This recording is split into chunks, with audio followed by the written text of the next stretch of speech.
France Inter. It's morning edition from NPR News.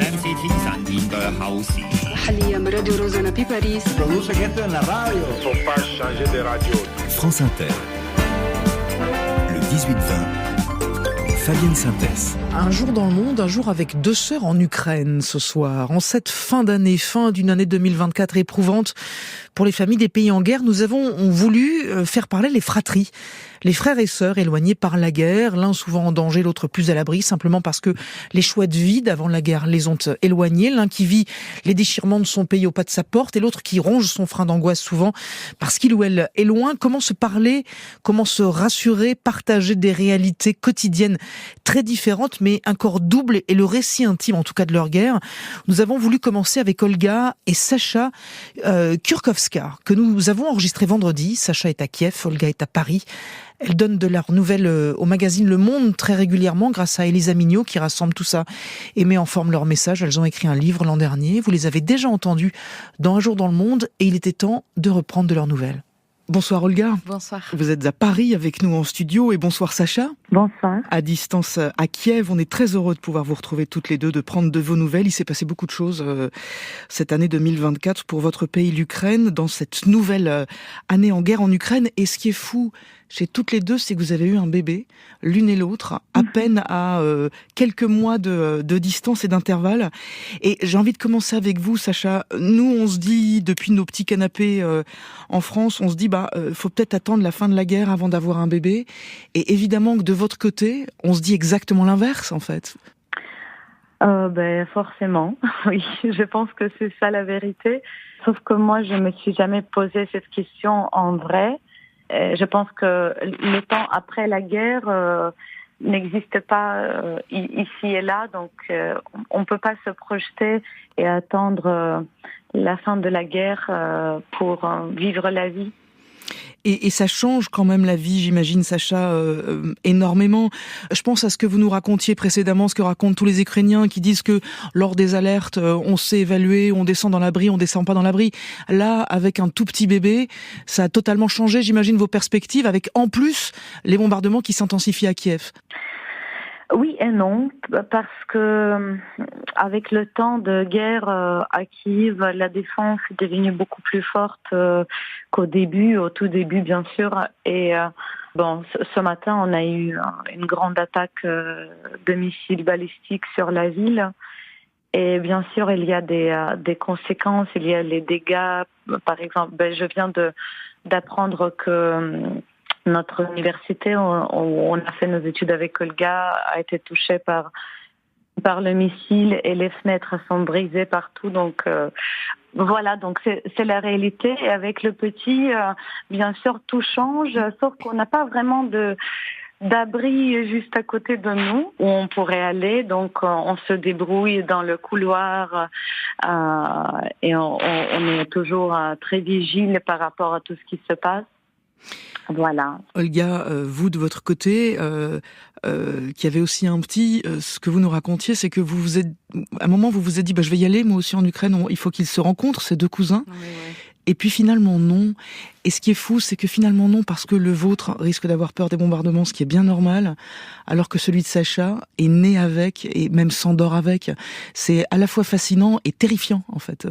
Oui, tout à fait. Mais vous savez à quoi en fait, oui, on avait un voyage de prévu qu'on a annulé, puisque voilà, le voyage risque d'être très très fatigant, 24 heures, train, avion, train avec le bébé. Bon, c'est hyper compliqué. En plus, sur place, je voulais louer un appartement avec un parking, ce qu'on appelle en bloc. Enfin, c'est des parkings classiques comme ici, par exemple sur l'île de la Cité ou ailleurs. Mais bon, c'est hyper compliqué donc d'y aller et j'ai annulé. Mais c'est très drôle parce que ce matin, je me suis dit, mais en fait, non, il faut qu'on y aille parce qu'il faut que Zacharie, il s'habitue justement au son très très fort pour qu'on puisse y aller. Souvent, parce que moi, très clairement, je pense pas que la guerre va s'arrêter demain et il faut l'habituer.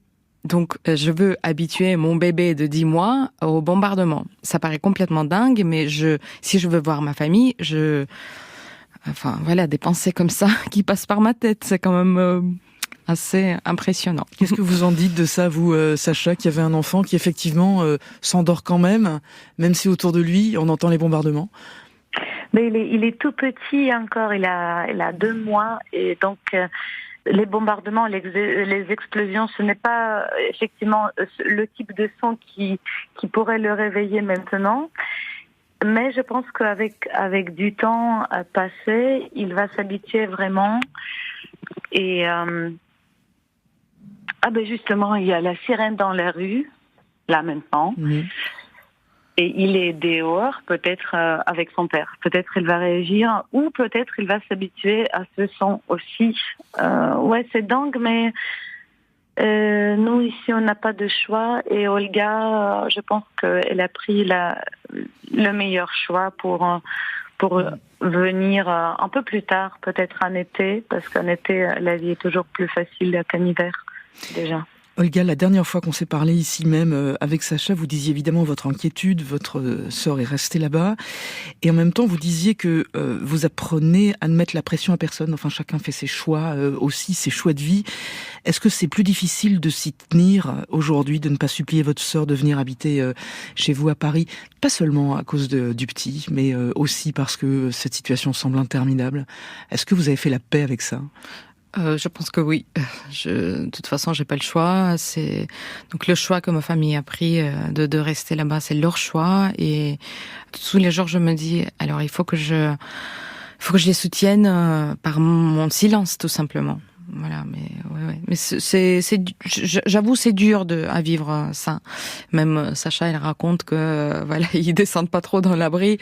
J'ai tout de suite envie de dire, mais il faut que vous descendiez, descendez, parce que c'est dangereux. Mais franchement, je vois tellement les 2 jeunes parents qui dorment pas la nuit, parce que je l'ai vécu il y a 10 mois. Enfin, je suis toujours en train de le vivre, mais je sais ce que c'est de se réveiller et descendre dans l'abri où il fait froid, il faut habiller le bébé. Bon, bref, ça paraît hyper compliqué.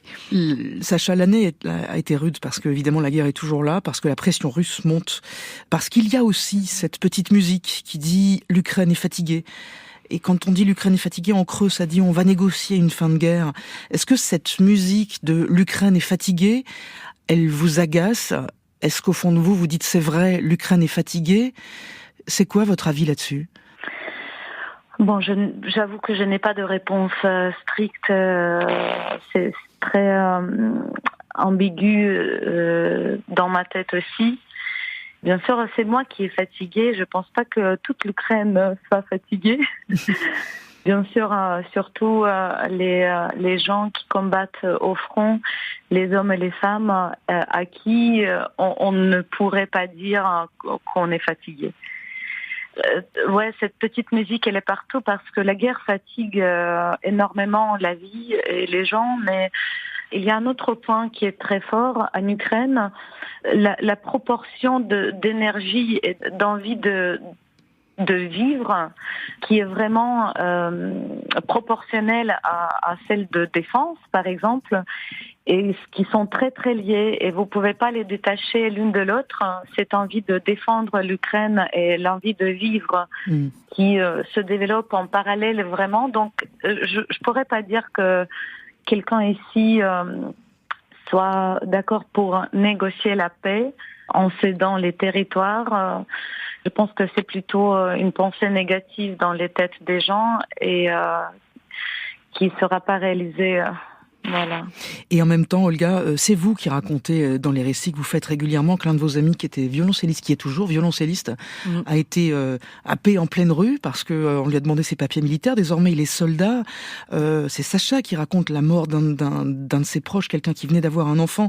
Ça a l'air tellement compliqué de concilier à la fois, je ne veux pas que mes amis partent en guerre, mais dans le même temps, on ne doit rien céder. Je ne sais pas comment on arrive à concilier ce dilemme-là. C'est difficile, mais on n'a pas le choix, en fait. Je lui ai posé cette question, exactement la même, et il m'a dit, en fait, il faut que quelqu'un le fasse. Même s'il ne veut pas le faire, mais il est là pour défendre son pays. Donc les gens, ils n'ont pas trop le choix. Et c'est vrai que ça fait peur parce que on rencontre une crise démographique dont on parle un peu partout dans les médias et ça fait vraiment peur. Combien d'hommes on a perdu déjà ?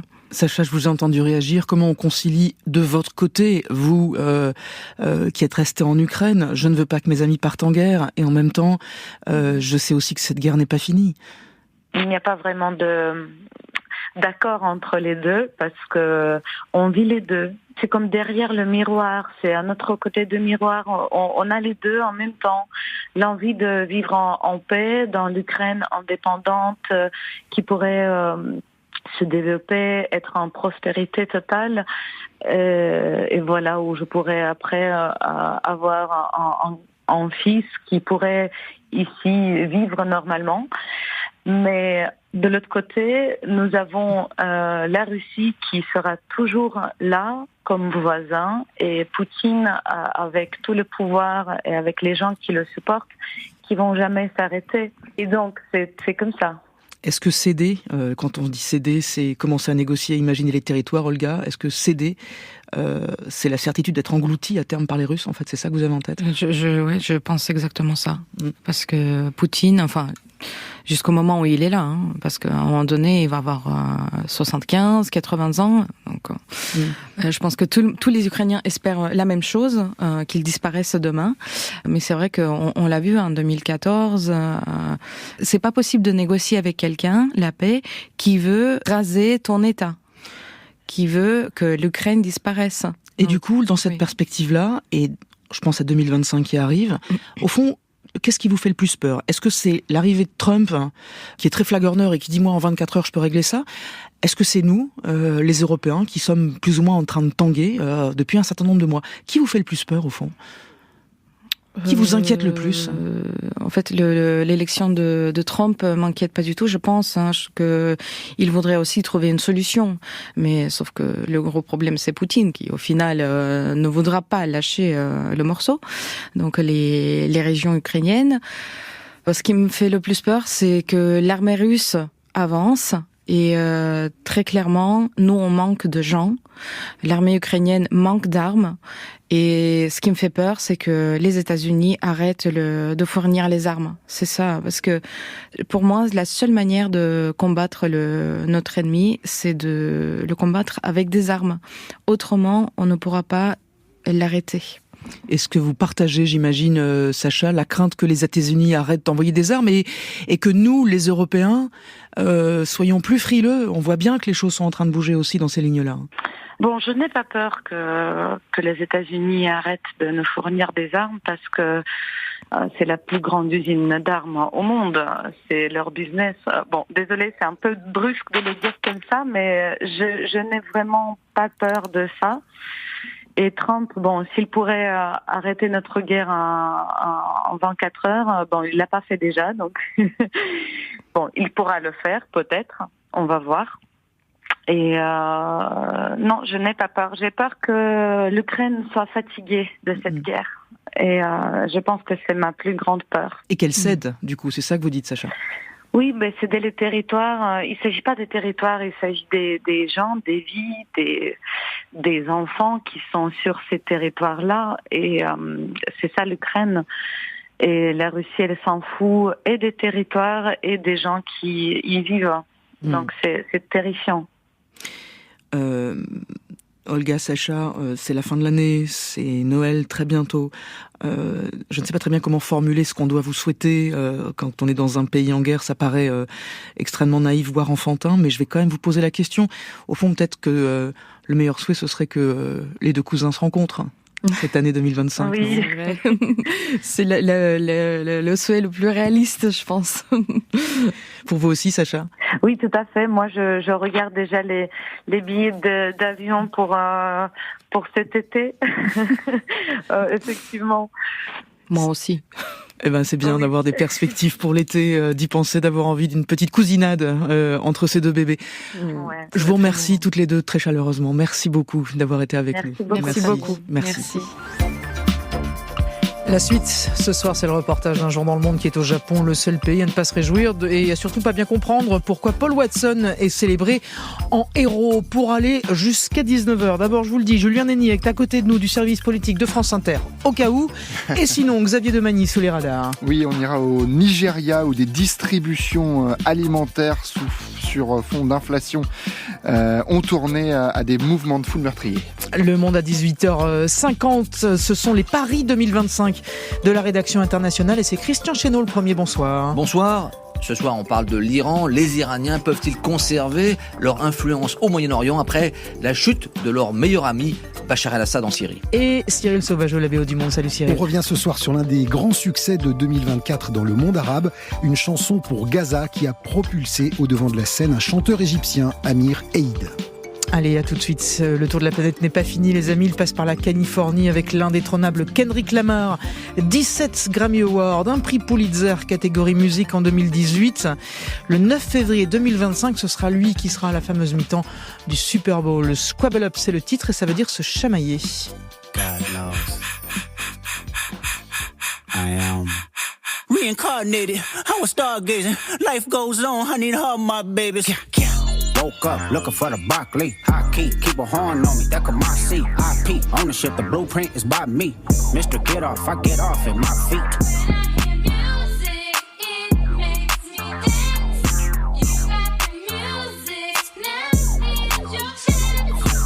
A yee nigga couldn't try me in a tri-state. Buddy pass, but I give him splash till he hydrated. Bounce out, know he spook town, eyes dilated. I got the money and the power, both gyrating. I feel good, get the fuck out my face. Look good, but she don't got no ties. I walked in, walked out with the size. Man, don't let me know what the pay. What the fuck? I got hits, I got bucks, I got new paper cuts, I got friends, I got foes, but they all sitting ducks. Hit his turf and get cracking, double back like a deluxe. 50 deep, but it ain't deep enough. Fuck a plea, there you go, beat him up. Falling from a money tree, and it grew throughout the month. Spit a loogie at the camera, speed off, yeah, it's us. I feel good, get the fuck out my face. Look good, but she don't got no ties. I walked in, walked out with the size. Man, don't let me know what the pay. Squabble up, squabble up, squabble up, squabble up, squabble up, squabble up, squabble up, squabble up. Hold up, where are you from?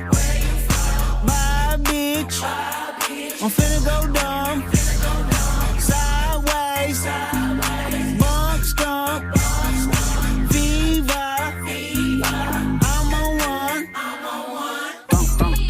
Thunk, baby rockin' it. Quid pro quo, what you want, cause I'm watching it. Broke on the floor, let me know if you clocking it. Brody won't go, but I know that he popping it. It was wolf tickets on sale till I silenced it. Pipe down, young, these some whole other politics. Bitch with him and some bitch in him, that's a lot of bitch. Don't hit him, he got kids with him, my apologies. Ghetto child, here was Blackie Miles with the Smirnoff. Yee-haw, we outside, boy, they about to kill him off. Blaps on blaps, it's a fact, this a bricker off. Tell me why the fuck you niggas rap if it's fictional. Tell me why the fuck you niggas fed if you criminal. Hey, Dot, can I get a drop? I'm like, nigga, nah. H-Bone coon from the west side to Senegal. It's a full moon, let the wolves out, I've been a dog. I feel good, get the fuck out my face. Look good, but she don't got no ties. I walked in, walked out with the size. Man, don't let me know what the pay. Squabble up, squabble up, squabble up, squabble up, squabble up, squabble up, squabble up, squabble up. Le reportage d'un jour dans le monde est au Japon ce soir, le pays où la libération du défenseur des baleines Paul Watson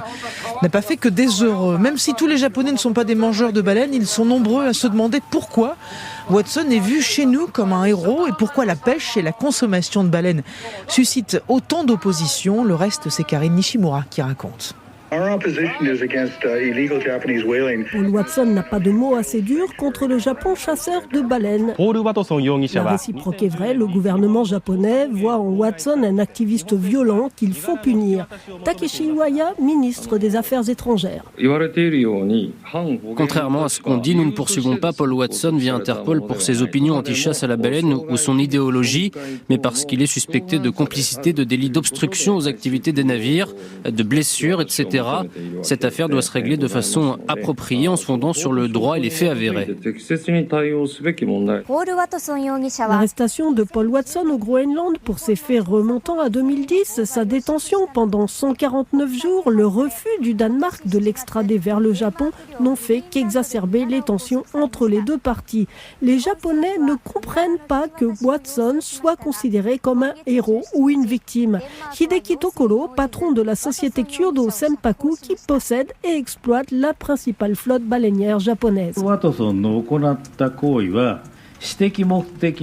Paul Watson et Sea Shepherd avaient été condamnés par un tribunal américain à nous verser 2,5 millions de dollars de dommages et intérêts pour violences qualifiées d'actes de piraterie. Ensuite, notre société et l'Institut des cétacés leur ont rendu 2 millions de dollars en échange de la promesse de ne plus nous attaquer. Sauf que Watson s'apprêtait, selon les Japonais, à rompre ce pacte. Il a été arrêté en chemin au Groenland alors qu'il voulait venir perturber notre pêche de rorqual commun près du Japon. Au-delà de ces querelles juridiques, nombre de citoyens se demandent pourquoi les pays étrangers veulent les empêcher de manger de la baleine, comme ce jeune client d'un restaurant spécialisé. Cela nous apparaît comme une négation de notre culture culinaire. Il faudrait pourtant se respecter. Les Européens expriment des sentiments d'affection différents des nôtres vis-à-vis des baleines. Mais il faut mutuellement tenir compte de nos différences. Ce ne sont pas les mêmes cultures. Les Japonais sont en outre convaincus de ne pas mettre en danger les populations de baleines qui sont aussi, voire davantage, tuées par des collisions avec des navires marchands. Kiyoshi Ejima, sénateur et ardent défenseur de la pêche à la baleine. Nous savons en gros combien il y a de spécimens de baleines de chaque espèce et combien nous pouvons en pêcher sans menacer leur subsistance. Nous fixons des quotas annuels de prise alors que les pays qui s'opposent à la chasse ne raisonnent pas scientifiquement mais disent « Ne chassez pas les baleines parce qu'elles sont des amies des hommes ou parce qu'elles sont intelligentes ». Ce sénateur et d'autres élus étaient présents quand a été inauguré en avril dernier un nouvel énorme navire-usine baleinier, le Kangemaru, aux performances inédites, une provocation pour Paul Watson. D'autant que dans la foulée, le gouvernement japonais a autorisé les prises de rorqual commun, une espèce de cétacé de très gros calibre. En procédant ainsi, et tant qu'il ne pêche pas au-delà de sa zone économique exclusive, qui n'est pas un sanctuaire, le Japon n'est pas dans l'illégalité. Il s'est en effet soustrait du moratoire sur la chasse commerciale en quittant la Commission baleinière internationale en 2019. Mais il violerait néanmoins les conventions internationales sur la protection des espèces s'il pêchait en trop grand nombre des cétacés jugés vulnérables ou en danger. Le reportage signé Karine Nishimura. Eh bien, écoutez, au moment où on est en train de se parler, Alexis Kohler vient de s'avancer vers le pupitre et donc l'annonce du nouveau gouvernement, le premier gouvernement Bayrou. C'est maintenant Julien Néni et c'est parti donc. Moi, je l'ai pas dans l'oreille, vous peut-être. Voilà, oui, je l'ai dans l'oreille. C'est voilà. Pas évident comme exercice. Je vais essayer de vous raconter ce que dit Alexis Kohler en même temps que je l'écoute. Et effectivement, l'une des principales informations de la soirée et des jours prochains, c'est la nomination et le retour de Manuel Valls au gouvernement, nommé à l'instant ministre des Outre-mer, l'ancien Premier ministre de François Hollande, qui va donc devoir gérer en urgence la question de Mayotte, bien sûr, et qui était aussi un spécialiste du dossier calédonien, puisqu'il avait notamment présidé en 2017 et 2018 la mission parlementaire sur la question. Autre retour, celui d'une autre ancienne première ministre, Elisabeth Borne, qui est nommée numéro 2 du gouvernement, ministre de l'Éducation nationale. À l'instant, François Rebsamen, lui aussi, l'ancien ministre de François Hollande, fait son retour au gouvernement, aux collectivités locales. Il y a aussi Rachida Dati, qu'on vient d'entendre à l'instant. Rachida Dati, exactement. Jean-Noël Barrot, lui aussi, reste ministre des Affaires étrangères. J'essaie d'écouter le secrétaire général de l'Élysée. On est à la forêt et la mer, mais c'est intéressant. Alors, Annie Genevard, attendez, ministre de l'Agriculture. Voilà, là encore une ministre qui reste en poste. Il y en a un certain nombre, une forme de stabilité qu'on perçoit déjà dans ce premier gouvernement Bayrou. Il y a aussi de nouveaux noms. Bruno Retailleau, évidemment, ce n'est pas une surprise, reste ministre de l'Intérieur. On sait aussi que contrairement à ce qui avait été pressenti ces derniers jours, Xavier Bertrand, lui, ne fera pas partie de cette équipe Bayrou. Il était pressenti au ministère de la Justice et finalement, ça ne sera pas le cas. Et on se posait la question, Julien, au sujet du ministère de Jean-Noël Barrot au ministère des Affaires étrangères. Oui, c'est on se posait la question. Il reste au Quai d'Orsay. Finalement, Barrot, il reste membre du Modem, au Quai le d'Orsay. parti de François Bayrou. Auprès de la ministre d'État, ministre de l'Éducation. Ce qu'on va compter ensuite, c'est de quel groupe appartiennent chacun de ces ministres et aussi secrétaire d'État, et jusqu'à quel point ça va ressembler à, j'ai presque envie de dire, au premier gouvernement Macron, presque façon 2017 en fait, dans les noms qu'on voit égrener là maintenant. Oui, il y a un certain nombre de noms qui font penser au premier quinquennat Macron en effet, notamment celui d'Amélie de Montchalin. Si j'ai bien entendu, elle a été nommée à l'instant ministre du Budget, poste extrêmement sensible s'il en est, puisqu'évidemment le gouvernement de la France n'a toujours pas de budget à l'heure où on se parle. Autre information très importante en parlant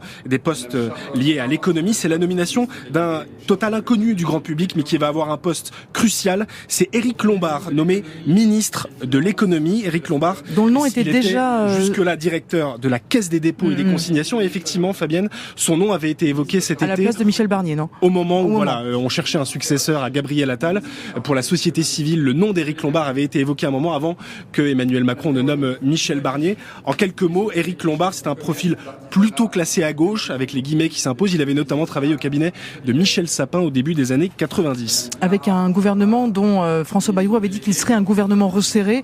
Ça ressemble effectivement, là pour le coup, à un gouvernement resserré. Il avait dit aussi qu'il fallait que chaque nom claque, plus ou moins, c'est ce qu'il avait dit. Il y a certains noms qui claquent, d'autres un peu moins. Vous avez cité le ministre de l'économie, mais je pense que pour le coup, on apprendra à le connaître. Oui, c'est un vrai spécialiste des questions financières. Est-ce qu'il y a des coûts ? Est-ce qu'on peut dire que Manuel Valls, c'est un coût, par exemple ? Manifestement, et sans aucun doute, connaissant le profil de Manuel Valls, c'est à quel point il crispe aussi à gauche après ses années passées à Matignon, 2014, 2015 et 2016. C'est évidemment lui dont on va le plus parler, parce que ça faisait un moment que son nom revenait presque comme un running gag, si vous me permettez l'expression, depuis le début du quinquennat Macron en 2017 et du second en 2022. Ça y est, il est de retour au gouvernement. Ça faisait un moment qu'il toquait à la porte, entre guillemets. Manuel Valls, on sait qu'il a énormément d'ennemis à gauche. Est-ce qu'il peut être considéré comme une prise de guerre à gauche ? À mon sens, non. Ça fait bien longtemps qu'il s'est éloigné, en tout cas du point de vue des socialistes, de son homme. Pas plus que François Rebsamen d'ailleurs, qui avait déjà quitté, je me souviens plus d'ailleurs, mais en tout cas donné son... le Parti socialiste, et il avait rejoint très officiellement Emmanuel Macron dès 2017, si mes souvenirs sont bons. En effet, il avait même créé une sorte de petit courant des macronistes de gauche qui avait à chaque fois son quota au gouvernement à chaque remaniement. L'autre information importante, c'est, on a parlé de Xavier Bertrand qui ne devient donc pas garde des Sceaux, ministre de la Justice, c'est que c'est Gérald Darmanin, lui aussi, qui est de retour et qui va récupérer le poste de son ancien mentor, justement, le poste pressenti par son ancien mentor Xavier Bertrand. Lui aussi revient au gouvernement. Il avait fait une campagne intense en coulisses ces derniers jours pour récupérer le ministère des Affaires étrangères. Finalement, c'est un autre poste régalien qui lui revient, celui de ministère de la Justice. Il a été ministre de l'Intérieur. Désormais, il va connaître l'autre chaîne, j'allais dire, l'autre côté du miroir de la chaîne pénale, en devenant donc garde des Sceaux et en succédant à Didier Migaud. Et juste un mot quand même pour terminer, parce qu'on y reviendra à la fois, Julien Néni, dans le journal de 19h et aussi bien sûr dans le téléphone sonne. Est-ce qu'il y a au moins des pistes ou quelque chose qui nous disent que ce gouvernement peut tenir plus longtemps que celui de Michel Barnier, ou est-ce que le chrono est lancé en quelque sorte ? Le chrono est lancé, c'est le moins qu'on puisse dire. À première vue, il faut encore, pour rien vous cacher, que je vois la liste en entier, puisque je n'ai pas le don d'ubiquité, donc je n'ai pas pu écouter les deux. Mais manifestement, le socle politique de ce premier gouvernement Bayrou correspond au socle politique du gouvernement Barnier, c'est-à-dire un gouvernement qui finalement n'a pas été élargi sur sa base, qui va des LR à droite jusqu'aux macronistes et au Modem à gauche. Il n'a pas réussi, François Bayrou, à élargir aux socialistes. Les socialistes ont déjà dit depuis plusieurs jours que le moindre de ses membres qui rejoindrait ce gouvernement serait exclu du parti. Donc pour l'instant, le premier gouvernement Bayrou, sur la forme en tout cas, ressemble beaucoup au gouvernement Barnier. Eh ben, écoutez, Julien Néni, gardez tout ça avec vous. Vous nous en reparlerez tout à l'heure, à la fois dans le journal de 19h et aussi, bien sûr, tout à l'heure dans le téléphone zone. Ce sera également avec vos appels au 01 45 24 7000, avec des invités aussi autour de cette table pour commenter donc ce premier gouvernement François Bayrou. Merci beaucoup. Xavier, donc du coup, on fait quand même un petit bout de sous les radars. Allez. Eh ben, on va en faire qu'un. Donc vous le choisissez, votre morceau. Xavier Demagny, j'allais dire que vous allez choisir votre morceau, mais non, en fait, on nous l'impose. Je sais pas ce qu'on entend là. On part au Nigeria où de nouvelles bousculades ont fait des dizaines de morts, 32 personnes tuées selon les dernières informations dans 2 mouvements de foule ce week-end, à Okija au sud du pays dimanche et à Abuja, la capitale, samedi, à chaque fois lors de distributions alimentaires destinées aux plus vulnérables et aux plus âgés qui ont dégénéré, comme le raconte cette habitante. Ils sont entrés puis ils ont poussé, dit-elle, ils ont refusé d'être disciplinés, ils ont forcé les grilles, sont entrés de force, les gens à l'avant sont tombés, les gens derrière eux leur marchaient dessus. Le Nigeria emploie une dramatique crise économique et une flambée des prix de l'alimentation. L'inflation a dépassé dans le pays les 34% en novembre. Ce n'est pas la première fois qu'un événement caritatif de ce type a une issue dramatique. En mars, 2 étudiantes avaient été tuées lors d'une distribution sur leur campus. Allez, vous aviez choisi le plus triste de ces Sous les radars. On va essayer de finir sur une note un peu moins triste. Nous sommes au Royaume-Uni. Touche pas aux tartes traditionnelles. Oui, les mince pies, ces petites tourtes, grand classiques de Noël outre-Manche. Il se dit qu'ils s'en consomment plus de 800 millions chaque année au moment des fêtes, dont les variantes, les revisites, comme on dit dans les émissions de cuisine à la télé, font bondir certains de nos voisins britanniques. La recette originale contient un mélange de fruits secs, de pommes, d'épices, le tout arrosé d'un coup de rhum. Mais ces dernières années, des boulangeries, des chaînes de supermarchés ou des pâtissiers amateurs sur les réseaux sociaux se sont amusés à ajouter de nouveaux ingrédients ou à en changer la liste, de la frangipane, du chocolat, du caramel salé, du spéculoos, voire pire, du bacon, des monstruosités dénoncées par l'autrice de livres de cuisine Félicité Cloarc. Ça me fait mal chaque année quand je vois l'engouement autour de toutes ces variantes, dit-elle à la BBC. Attendez une minute, on en mange une fois par an, pourquoi ne pas s'en tenir aux versions classiques plutôt que celles au chocolat ou aux cerises? Les mince pies sont très bien comme elles sont, pas besoin de les modifier, ou en tout cas pas trop, dit-elle à la BBC. Changer ou ne pas changer? Fabienne, telle est la question. Écoutez, voilà une bonne question. Merci beaucoup Xavier Demagny. Vous reviendrez demain. Allez, ce soir et toute cette semaine dans Le Monde à 18h50, un peu tardif, 18h53. Ce sont les paris de la rédaction internationale sur l'année 2025. Est-ce qu'on peut savoir ce qui va, ce qui doit changer, ce qu'on espère changer dans l'année? Direction Téhéran pour ce premier lundi avec Christian Chesneau. Et la question du jour, c'est que deviendra l'Iran? C'est vrai qu'il ne reste plus grand-chose de l'axe de la résistance, mis à part les rebelles houthis au Yémen, qui continuent de tirer régulièrement des missiles vers Israël. L'Iran a perdu la continuité géographique avec la Syrie et le Liban. L'autoroute qui lui permettait d'acheminer armes et gardiens de la révolution via l'Irak jusqu'à Beyrouth et le sud Liban est désormais fermée. Mais telle une pieuvre dont on aurait sectionné une tentacule, la République islamique a déjà tourné la page de Bachar el-Assad et parie sur une Syrie livrée au chaos qui, selon un diplomate iranien, va devenir le royaume de tous les trafics. Donc, poursuit-il, nous pourrons continuer de fournir des armes au Hezbollah et d'ajouter, ce ne sera pas pire que le Yémen où nous avons réussi à livrer des équipements militaires sophistiqués et ce, malgré l'éloignement avec l'Iran. Ce qui signifie que l'Iran pourrait conserver un pouvoir de nuisance en Syrie, Christian. Les Iraniens ont fait les comptes. Pour eux, les 2 grands gagnants de la chute du régime de Bachar el-Assad, ce sont Israël et la Turquie. Le diplomate précité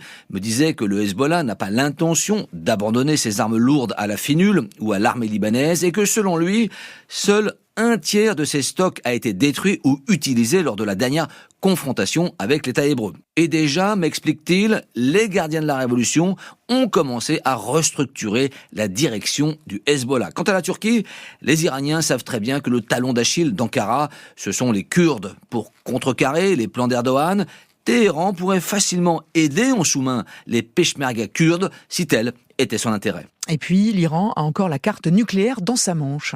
C'est son atout maître et paradoxalement, vu de Téhéran, les défaites du Hezbollah et de Bachar el-Assad pourraient ouvrir une fenêtre de discussion avec Donald Trump. Les Iraniens disent qu'ils veulent négocier et l'ont fait savoir par différents canaux aux prochains locataires de la Maison-Blanche.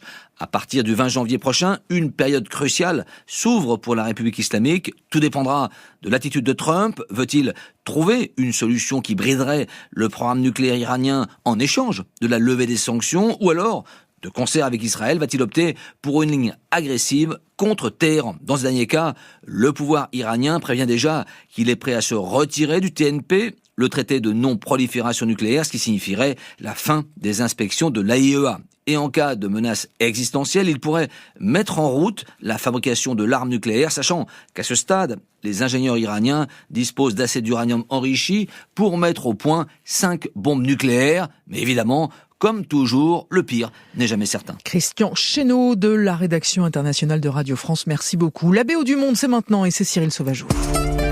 France Inter, le 18-20. La BO du Monde qui est au Caire avec un artiste égyptien qui aura fait beaucoup parler de lui en 2024. Il s'appelle Amir Eid. Il est le chanteur d'un célèbre groupe égyptien qui a cartonné cette année dans le monde arabe.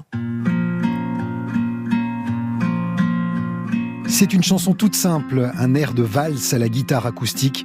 Ce morceau du groupe Kairoki s'intitule Tel Kadaya. Ceci est une cause. Il est devenu l'hymne officieux de la jeunesse arabe en soutien à Gaza. ينقص في سلاحف بحري يقتل حيوانات بشرية تلك قضية وتلك. La guerre à Gaza n'est jamais citée nommément dans le texte, mais le public a bien compris de quoi voulait parler le chanteur Amir Eid, qui entend ici dénoncer le silence coupable des Occidentaux. تنسف حركات التحرير وتوزع عطفك وحنانك عالمقتول حسب الجنسية وتلك قضية. Le groupe égyptien Kairoki a pris une dimension nouvelle en 2024 avec l'immense succès de cette chanson du Maghreb jusqu'au Liban. Un succès viral qui, d'ailleurs, a parfois échappé à ses créateurs. En septembre, les brigades Al-Qassam, branche armée du Hamas, ont même diffusé une vidéo de propagande qui utilisait Tel Kadaya en guise de bande-son.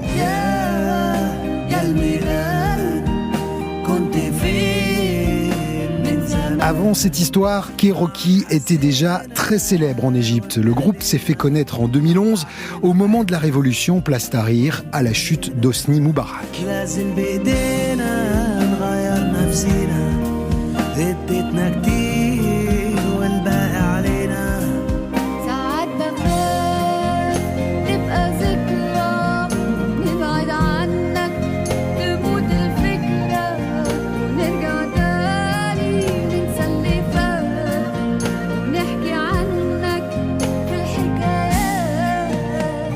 Devenu l'un des symboles du soulèvement de la jeunesse égyptienne, Kairoki se produiront 2 ans plus tard, en 2013, au Caire, devant des centaines de milliers de spectateurs pour un concert historique au moment du coup d'État contre les frères musulmans.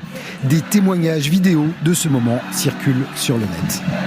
Égypte, Tunisie, Liban, le groupe Kairoki a tourné cette année un peu partout dans le monde arabe et le chanteur a par ailleurs multiplié les projets. Il y a d'abord eu cette série télévisée dont il est l'acteur principal, Rivo, R-I-V-O, déjà 2 saisons à son actif. سليمان الشباب سليمان اسمي مروان وقف شهر عشان تبقوا تعرفوا تقولوا ادبكم تاني.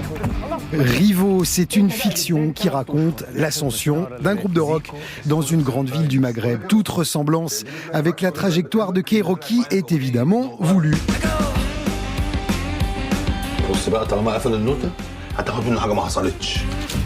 Et comme si cela ne suffisait pas, Amir Eid a aussi lancé son propre projet solo cette année, une grosse sortie dans l'ensemble du monde arabe, soutenue par la maison de disques Sony.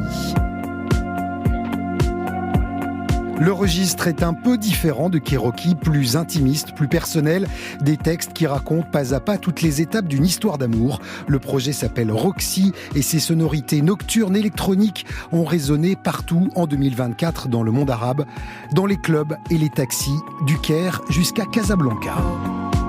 Allez, merci beaucoup Cyril Sauvageau. Dans un instant, maintenant d'ailleurs, c'est le journal de 19h car il est 19h.